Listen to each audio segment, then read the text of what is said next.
Greetings, I'm Rob Chappers and welcome to my Casa Chapper. Today I'm going to show you a whole load of the Chapman guitars that I use the most in my studio when I'm writing or I'm recording or just having a jam playing my tings. Let's start with number one. This is the classic ML3RC. This was really, I suppose, truthfully the second signature guitar I gave myself, with the ML1 in a way initially being a signature guitar and then birthing Chapman guitars and becoming a mainstream product. This was the first time that I went, what do I really want myself? And it wasn't collaboratively designed. This was just one that I pulled out of the bag. I wanted a T-type with a carved top. This was something that you didn't really see a lot of. I wanted it all to be made from beautiful mahogany, and really what I was doing was echoing parts of the design in a guitar that I owned before, which was a 25th anniversary PRS standard that was similar woods and very different neck carve, but I really liked the way it looked. A couple of Seymour Duncans, single coil sized humbuckers. So it's got a really unique tone, really great for rhythm playing. It's great for all kinds of playing, but what I used it most for was double tracking rhythm parts on Dorje's EPs. Tone, volume, three-way, and you can pull it out. And not a lot of people realize that you could pull it and get some great, interesting tonality.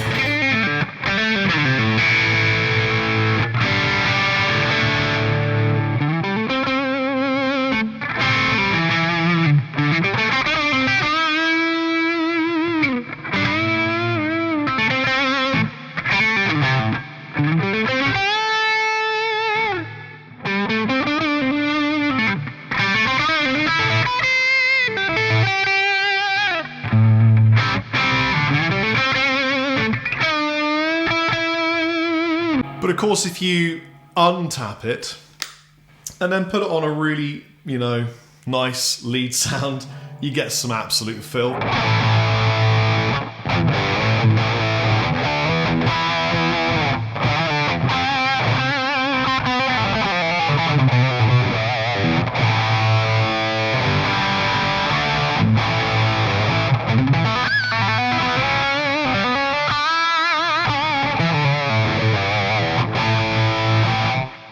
In fact, the prototype version of this, I think Beer still has it. And it's just that one guitar that we always use on everything we're recording because the rhythm tone is so unique, so thick and chunky. Stoic, I suppose, is the word I'm looking for. Statue-like. So yeah, this is guitar number one. Number two, the MLV. For a couple of different reasons, I love Vs. I've played Vs quite a lot live. I really like the way it kind of nestles onto your leg and forms this kind of killer solid foundation. Yeah, it's a bit more awkward sat down, you've got to wear a strap, but to be honest with you, when I'm playing at home, I'm normally playing stood up. It's like practicing to swim at the Olympics by running. If you're going to play live, you're playing stood up, so I prefer to play stood up. But it's a great guitar. It's solid, it's got the maple cap. My wife came up with this color, so I think it's one of the first times that Nat really collaborated on a design in terms of something that really came to fruition. So the idea of actually releasing anything purple was Nat's, and I'm really glad that we did. And again, it's got killer rhythm tones.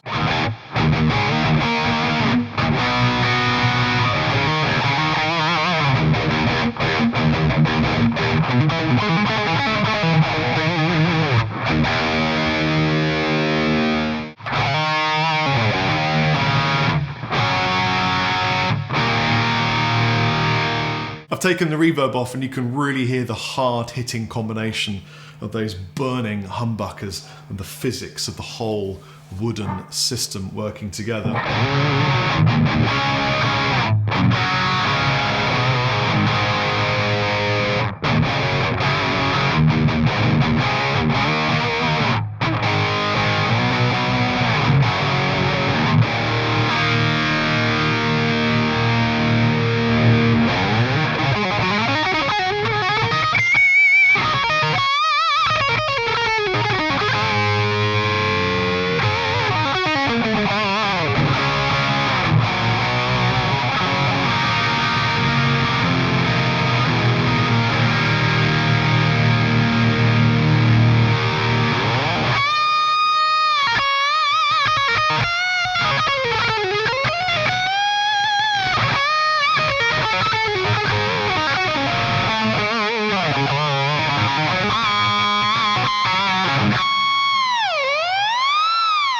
Number 3 is my hot rod.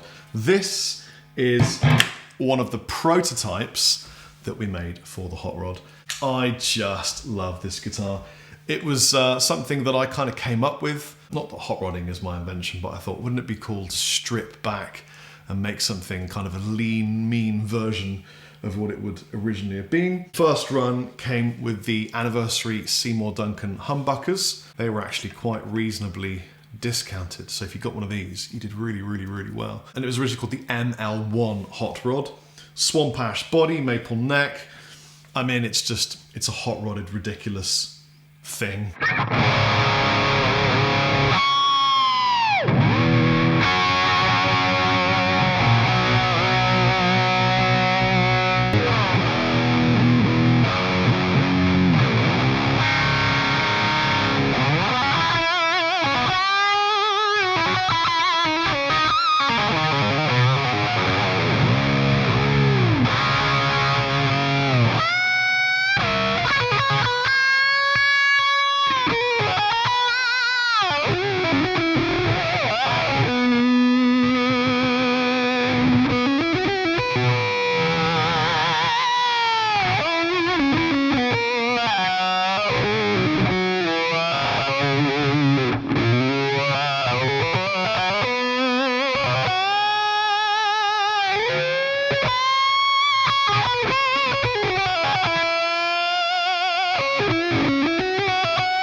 The ML1 Hot Rod is the guitar that I wrote the tune All on. In fact, I wrote it at the NAMM show. I was sat down jamming, just sat at the booth, and I came up with the...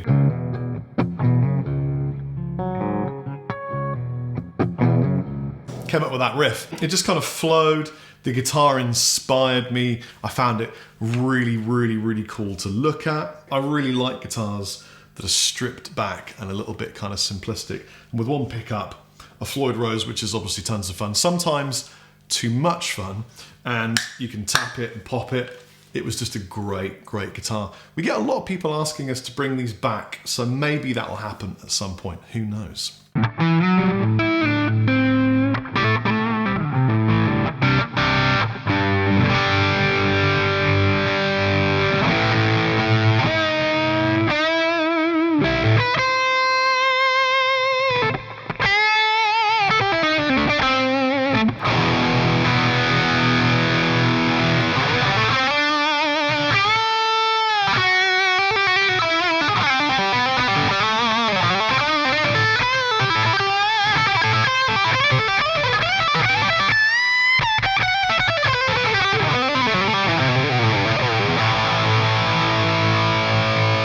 This little bad boy is the ML2 Pro Modern, and it is our answer to the question single cut, ML2 Pro Modern.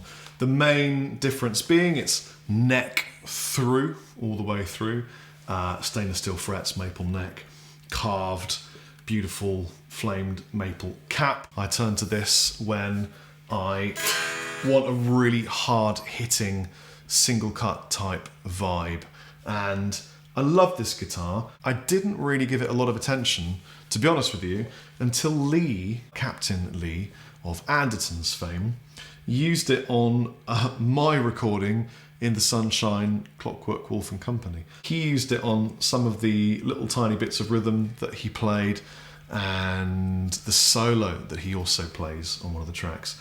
And he brought with him a couple of alternatives And he chose this over them because the tone that we got was really good. They're vintage output humbuckers, and with the right kind of gear, you get such an authentic tone, and I'm really proud of it. It's a great guitar. So this one is Fireburst, comes in blue as well. This is my particular favourite of the finishes it came in. We called it the ML2 Pro Modern, which I suppose would indicate that there would be a traditional, but we never made a traditional. We only made the modern. So I don't know what that says. That's this one.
It's the Ghost Fret, it's the original blue one.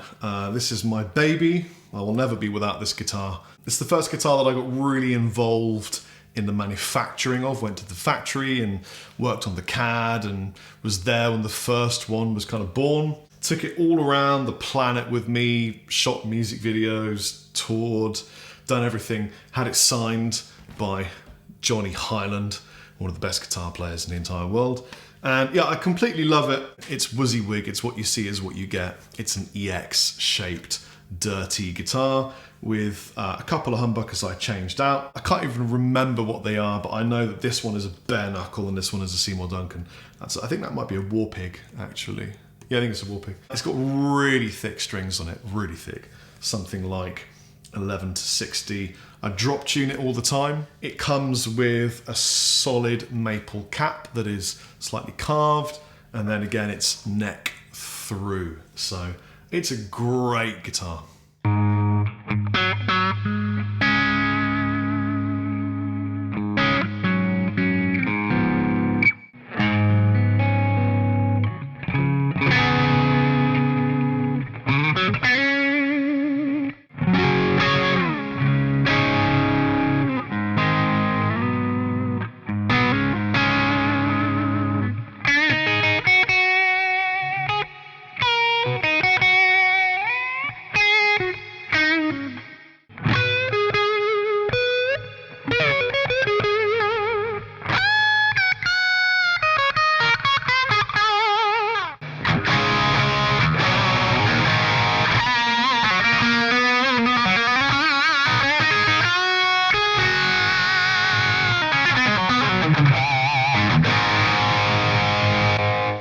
ML3 Traditional.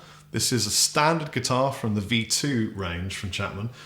This for me is a really recent acquisition. I was shooting some reviews with beer for Chapman guitars, and when it came time to have all of the guitars returned, I refused to return this one and instead purchased it, and it's now mine. I call this one Sunset. It's just a great sounding traditional T-type, really, really rolled edges, beautiful example of the colour of finish and top. These, by the way, quadruple A flamed maple veneers, just to make it look really, really, really nice. And something that we spec'd up on this particular model from V1, these are solid brass saddles. And it makes a big difference to the tone, in my opinion, and it's something that I really enjoy on this particular model. V2, they're really good, man. This is probably the guitar I've played the most in the last, I don't know, 6 months, 7 months, that kind of thing. I use it a lot for recording. I use it a lot when I'm touring because it's really versatile, and I didn't think it would be with the P90s, but it really is. So you can get a lot of the in-between tones, you can get lots and lots of the sort of heavier tones, do a bit of shred if you need to. I've toured this particular guitar, which is a prototype, all around the planet. I literally circumnavigated the globe, and it's just beautiful. This is the special run that we did for Guitar Center, and it's the semi-hollow ML3. Comes in two options, the modern version, the humbuckers, and then this one. This is my particular favorite. You know what it is? It's a great T-type.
As you can see, I find it very easy to play. The neck's just a little bit thicker than a normal Chapman. It's got that traditional kind of slightly thicker C-neck. But you give it a couple of days and suddenly everything else feels too small. This feels exactly the way it should do. I find it much easier to do vibrato on this because the neck is a little bit bigger. It forces you into the right kind of ergonomic position for vibrato. So yeah. I just love it. We sold loads of these, and I think it's one of the best guitars we've made. All right, here's a guitar that you've never seen. And you've never seen it because this is not for sale. When we first went to inspect our new Indonesian factory, we'd sent them some designs in advance and said, listen, could you make us a few of these just to see how you fare, how you do, how they come out? And they said, we turned up, and they had made absolutely loads of guitars for us. And some of them were from our Pro range. And it was the factory just saying, this is what we can do. We can make really high-end guitars as well. So this is an ML1 Pro Modern with a quilt top, but made in our Indonesian factory, the factory that makes our V2, as a demonstration from them of the kind of quality that they can output. We don't make Pro series from the Indonesian factory. But the fact that this is in my top 10 guitars I play most probably tells you that the kind of quality they put out is really good. They make great guitars. So this is a prototype quilt top ML1 Pro Modern. It's got a lot of character.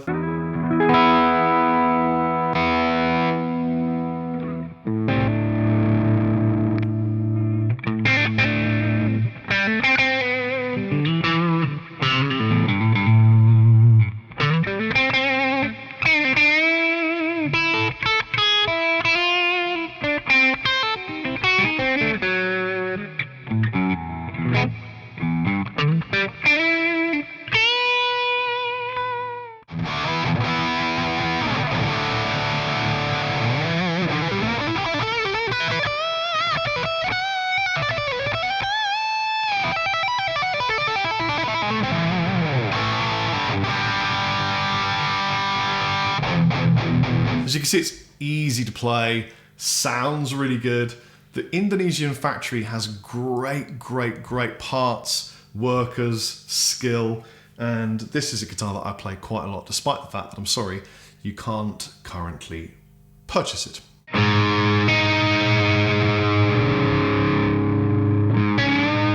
This is ML1 Standard V2. I used this guitar on the last album that I recorded, which is an instrumental ambient album. You can probably hear the seagulls in the background. They seem to be excited because rain is coming. Didn't expect to use it. Had it as a backup in my gig bag along with a couple of other really expensive guitars, and then recorded the whole thing on this. Pretty much. I used a Paletti for some of it, and I used that ML3 semi-hollow as well. It's a surprise how good it is. It just, when I tap it and put it in game, it does such a great job of having a tone that is transparent and vocal-like, and a resonance that is really useful for playing emotive lead playing. So it's great for instrumental work.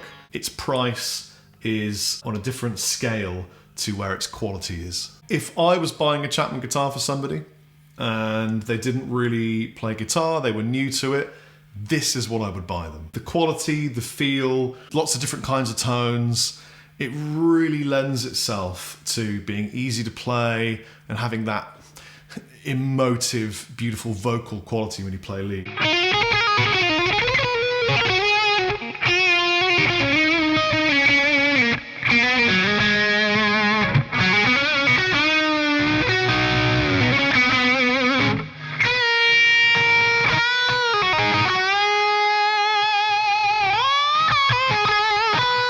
I find it so easy to play, and it really challenged my opinion of what makes a great guitar. It's not money. It's something else indefinable when you get a great set of people making guitars, great materials, and then something clicks with you. It's not always how much it costs. It's way more to do with you and the guitar. It's kind of an individual experience, I suppose. I love this guitar.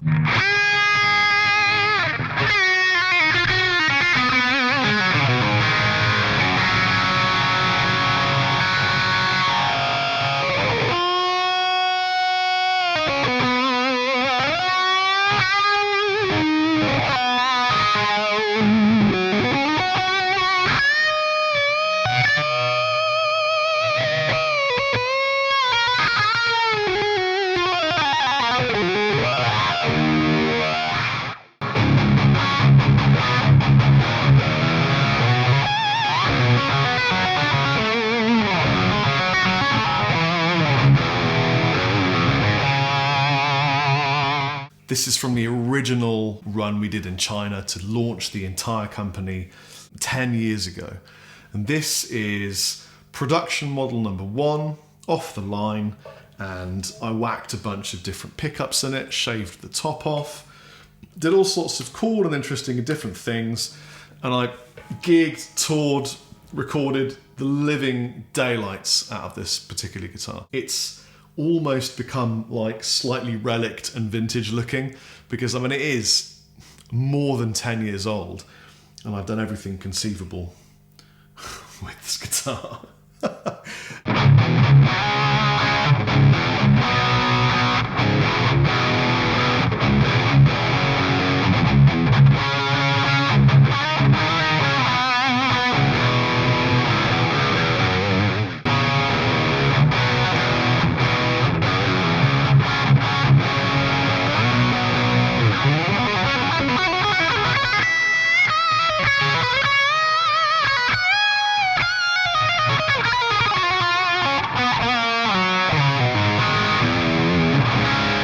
Yeah, stupid things occur when I get together with this guitar for too long.